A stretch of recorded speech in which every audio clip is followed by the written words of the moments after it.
Hello everyone, welcome to commerce lectures. I am Neha. आज करेंगे हम क्लास 11 एंटरप्रेन्योरशिप एंड टॉपिक है हमारा आज का डिफरेंट सोर्सेज ऑफ फाइनेंसिंग, यानी पैसा हम कहाँ कहाँ से अरेंज कर सकते हैं अपने बिजनेस के लिए। तो सबसे पहला तरीका है इक्विटी फाइनेंसिंग या ओनरशिप फाइनेंसिंग। देखो इसका मतलब क्या है, funds provided by the owners of enterprise, यानी जब पैसे कौन देता है, जो एंटरप्राइज के ओनर्स होते हैं, जो मालिक पैसा लेके आता है, तो हम बोलते हैं इक्विटी फाइनेंसिंग है। Entrepreneur has no obligation to return the equity. और एंटरप्रेन्योर के ऊपर ऐसी कोई कंपलसरी चीज़ नहीं है कि उसको इस इक्विटी का पैसा वापस करना है, क्योंकि खुद का ही तो पैसा है, हम किसको वापस करेंगे ना, हमारा ही पैसा है, हमने इन्वेस्ट कर दिया। फीचर्स क्या है देखो इसके, permanent source of raising finance. Permanent क्यों है, क्योंकि एक बार पैसा इन्वेस्ट कर दिया, पैसा हमारा ही है, कंपनी का ही है, किसी को वापस नहीं देना है। It does not create any charge over assets. इसका मतलब है जब ये पैसा रेज करते हैं तो एसेट्स पे कोई चार्ज नहीं होता, मतलब हमें एसेट्स गिरवी नहीं रखने पड़ते हैं। ठीक है, ये पैसा हमें ऐसे ही बस मिल जाता है, भगवान की कृपा है। Those who provide funds shares ownership with other investors. और जो भी लोग ये पैसा देते हैं, ये फंड्स देते हैं, वो हमारी ऑनरशिप शेयर करते हैं। यानी अब जैसे कि मैं एक बिज़नेस का ऑनर हूँ और मेरे किसी ने इक्विटी शेयर्स ख़रीद लिए, तो वो भी मेरे साथ ऑनर हो जाएगा। जितने उतने शेयर्स ख़रीदे हैं, उतने शेयर्स का उतनी कंपनी में वो हकदार हो जाएगा मेरे साथ। No fixed obligation in the form of dividend payment. साथ में यहाँ कोई ऑब्लिगेशन नहीं होती है, यानी कोई कंपल्शन नहीं होता है कि हमें डिविडेंड देना ही देना है। भाई पैसा नहीं है तो डिविडेंड मत दो, कोई दिक्कत नहीं, अगले साल दे देना, कोई दुख परेशानी नहीं। Methods of equity financing. अब इक्विटी के थ्रू जब पैसा रेज करते हैं तो उसके भी कई सारे तरीके हैं, जैसे कि सबसे पहला है रिटेन प्रॉफिट्स या प्लगिंग बैक ऑफ प्रॉफिट्स। इसका क्या मतलब है, it refers to the portion of profit that is not distributed as dividend to share holders but are reserved for investment back into the business. इसका मतलब है जो हमने प्रॉफिट कमाया था पिछले साल, उसको हमने डिस्ट्रीब्यूट नहीं किया डिविडेंड के रूप में, यानी जो हमारे शेयर होल्डर्स थे, हम उनको हर साल जो है प्रॉफिट में से कुछ पैसा निकाल के देते हैं, ठीक है, जिसे डिविडेंड कहा जाता है। लेकिन हमने उन्हें नहीं दिया, और क्या किया, उस पैसे को रिजर्व करके रख लिया, संभाल के रख लिया कि भाई जब भी ज़रूरत पड़ेगी भविष्य में हम इसको वापस बिजनेस में इन्वेस्ट कर देंगे। तो ये जो प्रॉफिट हमने बांटा नहीं, शेयर होल्डर को संभाल के रख लिया, यही प्रॉफिट हमारा रिटेन प्रॉफिट कहलाता है। इसी प्लगिंग बैक ऑफ प्रॉफिट इसलिए कहा जाता है क्योंकि हम अपने ही प्रॉफिट को संभाल के रखते हैं वापस से इन्वेस्ट करने के लिए। This is not a source used by new entrepreneurs. यानी नए जो बिजनेस वाले लोग होते हैं वो इस चीज़ को यूज़ नहीं कर सकते, क्योंकि उनके पास इतना प्रॉफिट ही नहीं होता है कि वो इन्वेस्ट कर सके। नेक्स्ट है प्रेफरेंस शेयर्स। क्या होते हैं, those shares in which holders of shares get fixed rate of dividend. अब भाई वो शेयर्स के मालिक जिनके पास क्या है, जिनको फिक्स रेट ऑफ डिविडेंड मिलता है, यानी जितना 10%, 8%, 5% जितना भी फिक्स हो रखा है उतना आपको डिविडेंड मिलना ही मिलना है। And get priority over equity share holders in case of repayment of investment during winding of the company. और साथ में इनको प्रियोरिटी मिलती है, यानी पहला हक मिलता है, इक्विटी शेयर होल्डर से भी ज़्यादा पहला हक मिलता है कि अगर कभी भी कंपनी वाइंड अप हो रही है, यानी कंपनी बंद हो रही है, हम कंपनी को ख़त्म कर रहे हैं, तो जितना भी उनका पैसा है पहले इन प्रेफरेंस शेयर्स वालों को मिलेगा, बाद में जाके इक्विटी शेयर्स वालों को मिलेगा। नेक्स्ट है टाइप्स। तो टाइप्स कितने टाइप के होते हैं, यहाँ पे प्रेफरेंस शेयर के टाइप्स लिखे हैं। सबसे पहला है क्यूमुलेटिव प्रेफरेंस शेयर्स। इसका क्या मतलब है, in this dividend get accumulated for the year when company is not earning profit. अब देखो यहाँ पे 2 बार गलती से लिख दिया प्रॉफिट, यहाँ पे क्या लिखा है, इसका मतलब है कि अगर आपको अर्निंग नहीं हो रही है, प्रॉफिट नहीं हो रहा, पैसा नहीं कमा रहे हो, तो आप डिविडेंड मत दो, उसे एक्यूमुलेट कर लो, यानी खाते में चढ़ा लो कि हाँ मैंने डिविडेंड नहीं दिया, लेकिन हाँ मुझे देना है अपने होल्डर्स को। तो इसमें क्या होगा, जब आप अर्न करना स्टार्ट कर देंगे प्रॉफिट, या 1 साल में, 2 साल में, जब भी आपके पास अच्छा प्रॉफिट आएगा, तब आप इकट्ठा 2-3 सालों का इकट्ठा डिविडेंड शेयर होल्डर्स को दे देंगे। ठीक है, उस साल नहीं देंगे जिस साल पैसा नहीं कमाया है। नेक्स्ट है non cumulative preference shares. In this dividend is not accumulated and is paid only for those years when company is earning profit. अब यहाँ पे डिविडेंड जो है एक्यूमुलेट नहीं होता है, जैसे कि पहले हमने पढ़ा था क्यूमुलेटिव में क्या था, डिविडेंड इकट्ठा करते रहते थे और जब कंपनी को प्रॉफिट होता था तब पे करते थे। लेकिन इस केस में क्या है, डिविडेंड इकट्ठा नहीं होता है, सिर्फ उसी साल डिविडेंड दिया जाता है जब कंपनी प्रॉफिट कमा रही होती है। जब कंपनी को प्रॉफिट नहीं होता है तो कोई भी डिविडेंड नहीं दिया जाता है उस साल, ठीक है। नेक्स्ट है पार्टिसिपेटिंग प्रेफरेंस शेयर्स। क्या होते हैं? In case of extraordinary profits these share holders get a share in those profits over and above their fix rate of dividend. Suppose आपको एक्स्ट्रा ऑर्डनरी प्रॉफिट हुआ आपकी company को, यानी जितना आप प्रॉफिट कमाया करते थे उससे कई ज़्यादा मुनाफा हो गया, तो आपके जो शेयर होल्डर्स हैं उनको क्या मिलेगा? फिक्स रेट ऑफ डिविडेंड जो मिल रहा है वो तो मिलेगा ही मिलेगा, ठीक है। उसके अलावा ओवर एंड अबव, यानी उसके अलावा जो वो प्रॉफिट कमाया उसमें थोड़ा सा हिस्सा एक्स्ट्रा मिलेगा। तो दो चीज़ मिल रही है, एक तो फिक्स रेट जो आपको हर साल मिलता है और साथ में जो एक्स्ट्रा प्रॉफिट कमाया है उसमें से थोड़ा सा हिस्सा मिलेगा। नॉन पार्टिसिपेटिंग प्रेफरेंस शेयर्स क्या होते हैं? In this share holders get only fix rate of return. यहाँ पे शेयर होल्डर्स को सिर्फ फिक्स्ड जो रिटर्न फिक्स कर रखा है आपका, जितनी परसेंटेज सिर्फ वही मिलेगा। इसके अलावा जो एक्स्ट्रा ऑर्डिनरी प्रॉफिट है उसमें से कोई हिस्सा नहीं मिलेगा। नेक्स्ट है convertible preference shares. These shares are converted to equity shares at a later date. इन शेयर्स को भविष्य में क्या कर दिया जाता है? इक्विटी शेयर्स में कन्वर्ट कर दिया जाता है, ठीक है। नॉन कन्वर्टेबल प्रेफरेंस शेयर्स उसके बिल्कुल अपोजिट हो गई। These shares are not eligible for conversion into equity shares. इन शेयर्स को कन्वर्ट नहीं किया जा सकता इक्विटी शेयर्स में। अब बात यह है इक्विटी शेयर्स क्या चीज़ होती है। Equity share holders are the owners of the company. भाई जिनके पास भी इक्विटी शेयर्स होते हैं वो इक्विटी शेयर होल्डर कहलाते हैं, वो कंपनी के ऑनर यानी मालिक होते हैं। यानी जिन जिन लोगों ने इक्विटी शेयर्स खरीदे हैं ये हम ये कहेंगे कि वो लोग कंपनी के मालिक हैं। And they have right to vote, और वो कंपनी में वोट भी दे सकते हैं। अगर कोई डिसीजन लिया जा रहा है तो हाँ या ना में कोई जवाब दे सकते हैं। And participate in the management of the company, और कंपनी की जो मैनेजमेंट है उसमें पार्टिसिपेट कर सकते हैं। इसका मतलब है कि कंपनी में जो भी डिसीजंस लिए जा रहे हैं, जो भी कंपनी के अफेयर्स हैं, वो लोग उसमें अपना जो है डिसीजन दे सकते हैं, उनकी राय भी पूछी जाएगी। The company is under no obligation to pay them either the principal amount और डिविडेंड। अब भाई एक बात और है, वो कंपनी के मालिक है, ठीक है, हर जगह उनकी चलती है, लेकिन कंपनी को कोई ऐसी ऑब्लिगेशन नहीं है, कंपल्शन नहीं है कि उनको प्रिंसिपल अमाउंट या डिविडेंड दे। यानी प्रिंसिपल अमाउंट और डिविडेंड से क्या मतलब है?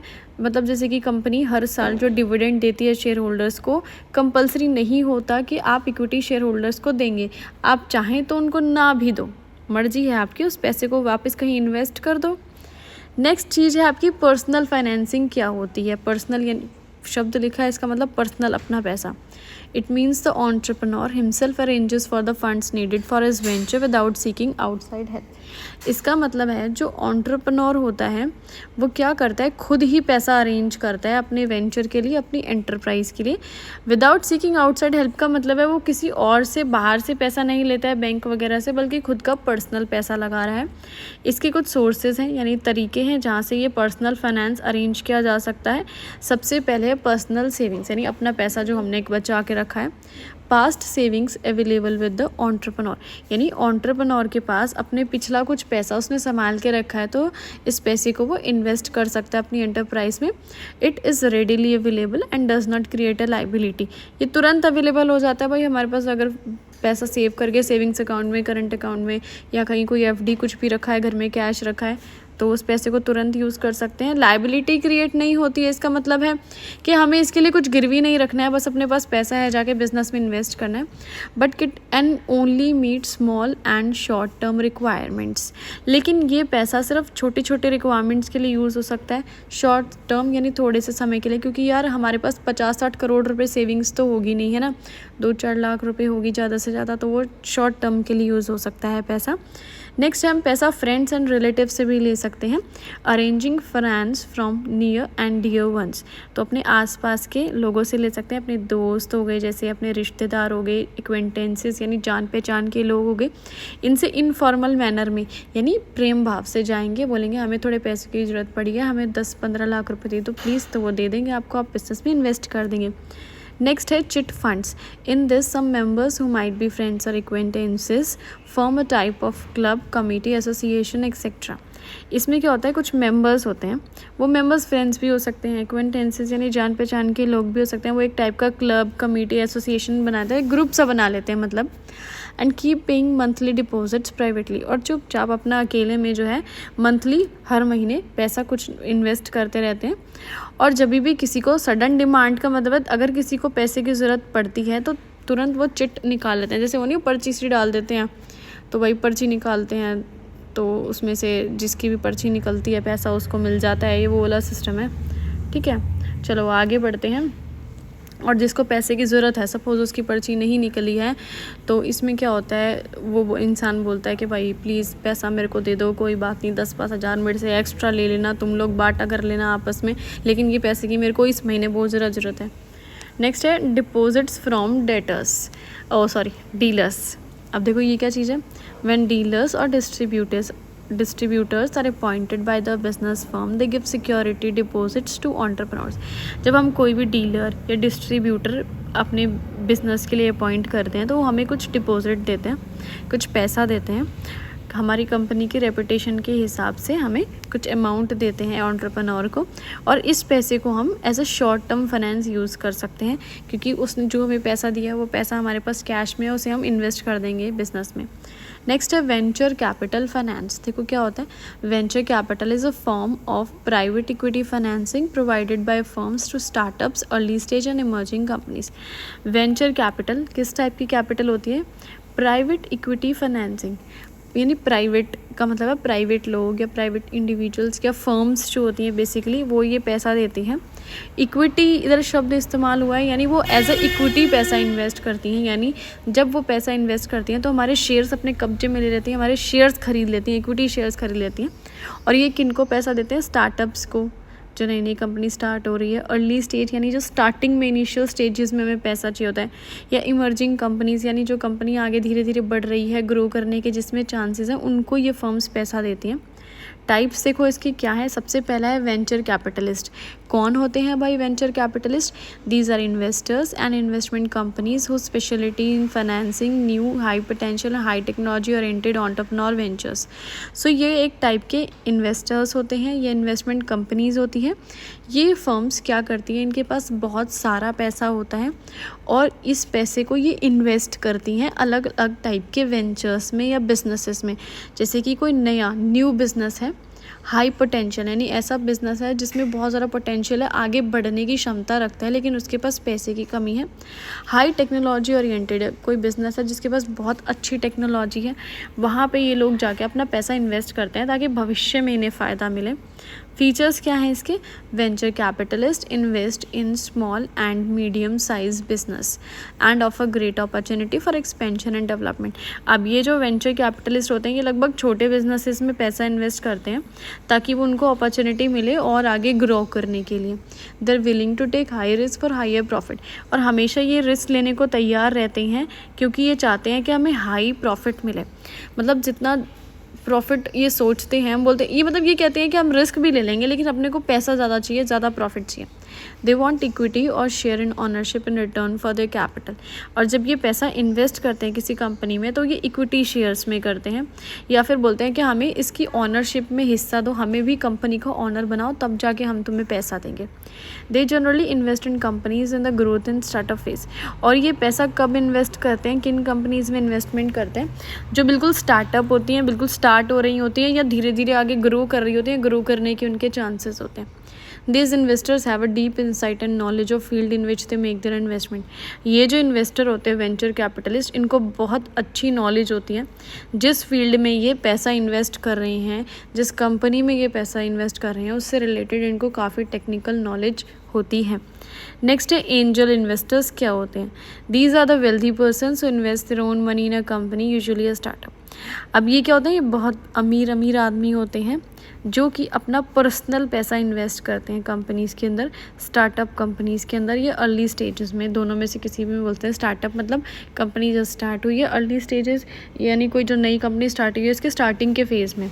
तो जो एंजल इन्वेस्टर्स है और जो वेंचर कैपिटलिस्ट है उनमें छोटा सा डिफरेंस है। वेंचर कैपिटलिस्ट होती हैं बड़ी बड़ी फर्म्स होती हैं जो कंपनी का ही पैसा इन्वेस्ट करती हैं। एंजल इन्वेस्टर्स खुद इन्वेस्टर होते हैं, वो खुद का पैसा इन्वेस्ट करते हैं। ठीक है, ये डिफरेंस है।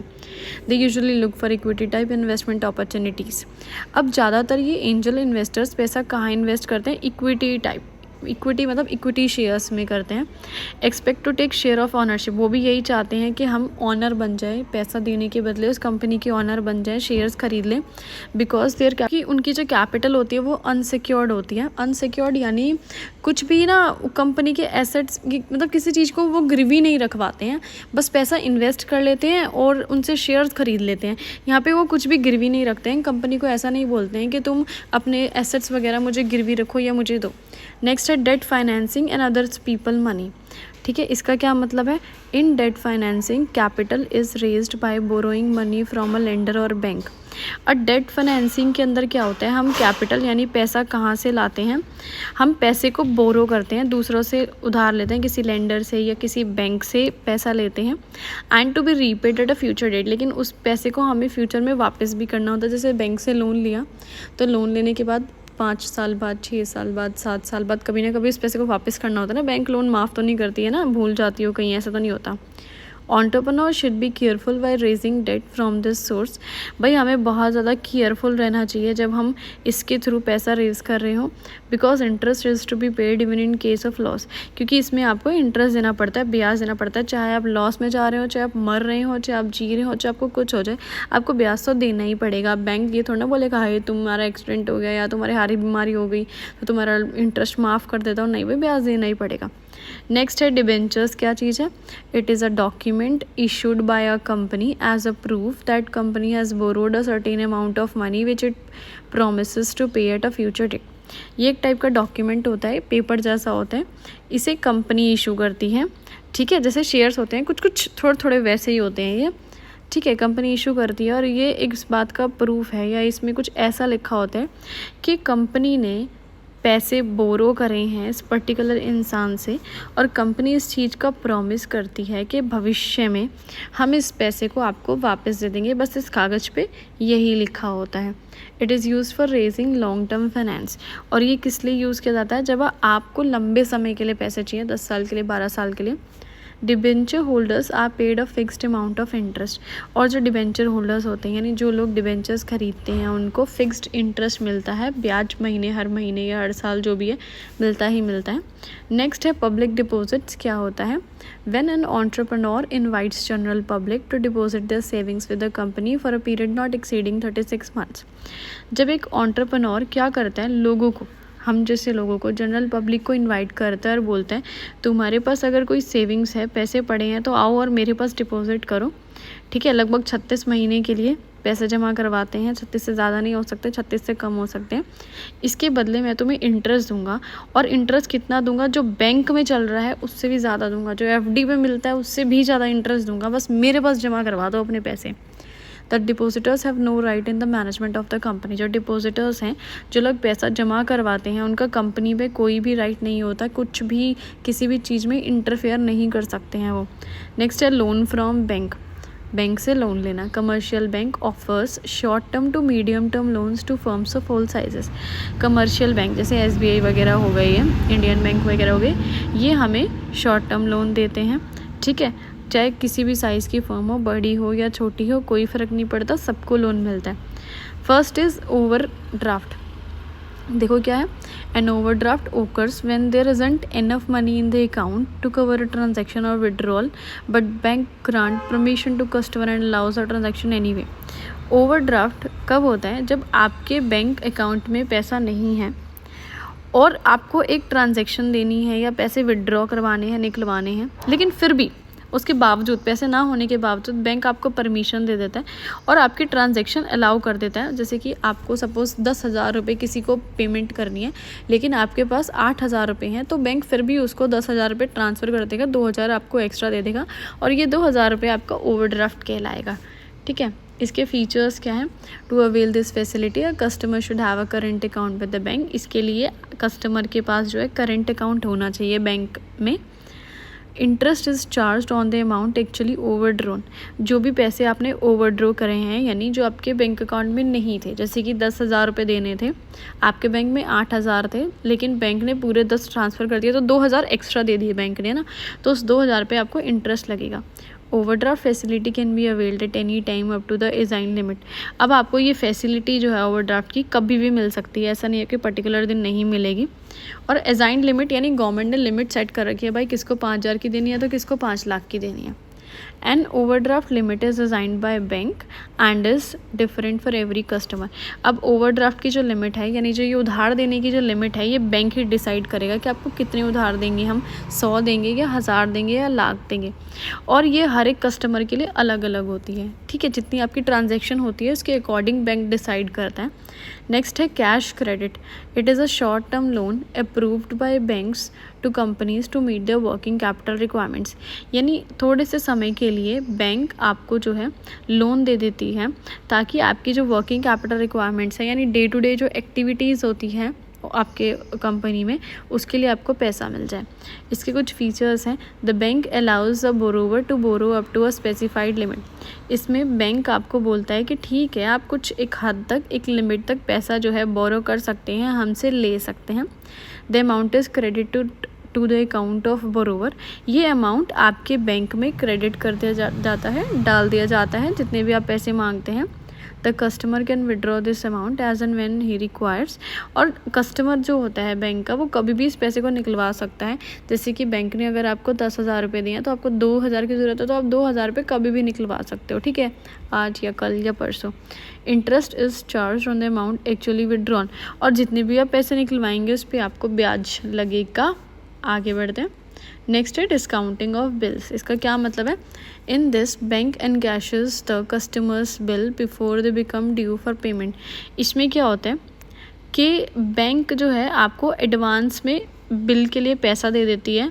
Before become due for payment का मतलब है जैसे कि महीने की 10 तारीख को पैसे आपको मिलने हैं बिल के थ्रू, लेकिन आप 1 तारीख को ही पहुंच के बैंक के पास और जाकर बोला कि भाई ये बिल आप जमा कर लो, और इसके बदले जो भी पैसे मिलेंगे वो सारे मेरे को आज ही दे दो, 1 तारीख को ही दे दो।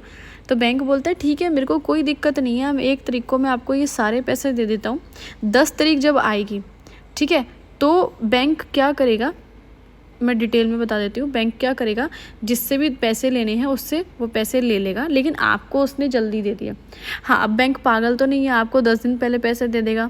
बैंक इसके लिए थोड़ी सी फीस चार्ज करेगा, थोड़े बहुत पैसे लेगा। देखो वो डिटेल में वही बात लिखी हुई है कि ड्यू डेट से पहले आपको पैसे दे देता है bank. For this bank charges the nominal amount. इसके लिए बैंक कुछ थोड़ी बहुत फीस चार्ज करता है, जिसे डिस्काउंटिंग चार्जेस कहते हैं। When the bill is dishonored on due date, the bank recover the amount from the customer। और जब बिल डिसऑनर हो जाता है, यानी जो पर्टिकुलर ड्यू डेट आ जाती है, जैसे कि 10 तारीख अगर आ गई है, तो बैंक वो पैसा जाके खुद कस्टमर से ले लेगा पूरे। जैसे कि 100 रुपये का बिल है, तो बैंक उसमें से आपको 90 दे देगा, लेकिन कस्टमर से 100 के 100 लेगा, तो बीच के 10 रुपये बैंक के हो गए। ठीक है, नेक्स्ट है फैक्टरिंग। क्या चीज़ है? In this, a business sell its accounts receivable to a third party factor to meet its short term liquidity needs। ये भी ऑलमोस्ट डिस्काउंटिंग ऑफ बिल्स जैसा है। इसमें क्या होता है, कोई भी बिजनेस है वो अपने अकाउंट्स रिसीवेबल, यानी जो बिल्स हैं, जो भविष्य में पैसे आने हैं, वो एक थर्ड पार्टी को जाके दे देता है, जिसका नाम होता है फैक्टर।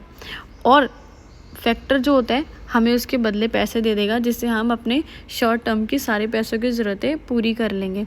ठीक है, जैसे कि वही सेम बात है, हमारे पास 100 रुपये का बिल है, तो हम बैंक के पास ना जा करके फैक्टर के पास गए और हमने फैक्टर को बोला भाई ये ले 100 रुपये का ये जो मेरा अकाउंट रिसीवेबल है या बिल है या जो भी है, तुम ये रख लो और मुझे इसके बदले पैसे दे दो। तो फैक्टर भी सेम यही करेगा, 90 रुपये तुम्हें दे देगा और 10 रुपये बीच में टांका मार लेगा, क्योंकि जब वो 10 तारीख आएगी तो उस 10 तारीख को वो आपके कस्टमर से जाके पैसे ले लेगा। तो फैक्टर को यहाँ 10 रुपये का फ़ायदा हो गया, लेकिन आपको क्या बेनिफिट हुआ, जो पैसे 10 को मिलने थे वो आपको 1 तारीख को मिल गए। फैक्टर जो है क्या सर्विसेज देता है, जैसे discounting of bills, collection of client debts, यानी हमारे क्लाइंट से जाके पैसे लेके आना। In this company gives responsibility of collection debts from debtors to factors. इसमें क्या होता है, कंपनी जो होती है वो जो फैक्टर्स होते हैं उनको ये जिम्मेदारी देती है कि भाई तुम जाओ और जा कर के मेरा पैसा कलेक्ट करो कस्टमर से। चलो आगे बढ़ते हैं। देखो इसमें क्या लिखा है, नेक्स्ट है loans and advances. A loan is a lump sum advance made for a specified period. Loan का मतलब क्या है, आपको एक लमसम पूरा एक अमाउंट मिल जाता है, 8 लाख 10 लाख 15 लाख पर्टिकुलर पीरियड यानी कुछ समय के लिए, जैसे कि 2 साल 3 साल 4 साल के लिए आपको बैंक जो है पैसा दे देती है। बोरोवर में withdraw the entire amount in lump sum और इन इंस्टॉलमेंट्स। अब जो बोरोवर है जो पैसा लेता है वो इस पैसे को कभी भी पूरा भी निकलवा सकता है या फिर इंस्टॉलमेंट्स में भी निकलवा सकता है, जैसे आपकी मर्ज़ी है। यानी जैसे कि आप बैंक के पास गए, बैंक से आपने 10 लाख का लोन लिया, तो आप चाहें तो 10 लाख रुपये एक बारी में निकलवा लो और चाहें तो 1-1 लाख रुपये एक महीने में निकलवा लो, आपकी इच्छा है वो। Interest is charge on full amount of loan. और जो इंटरेस्ट लगेगा वो पूरे अमाउंट पे लगेगा, यानी जो 10 लाख रुपए का लोन लिया है आपने, आप उस पैसे को यूज़ करो या ना करो, उसे चाहे बैंक में पड़े रहने दो, लेकिन आपको क्या है यहाँ पे पूरा ब्याज देना पड़ेगा 10 लाख पे। Loan are generally granted against the security of certain assets. Loan आपको गवर्नमेंट कब देती है, जब आप कुछ एसेट्स गिरवी रखते हो तो, ठीक है। सिक्योरिटी यानी एज अ सिक्योरिटी गिरवी रखने पड़ते हैं अपने एसेट, ऐसे फ्री में लोन नहीं मिलता है। नेक्स्ट है टर्म लोन्स।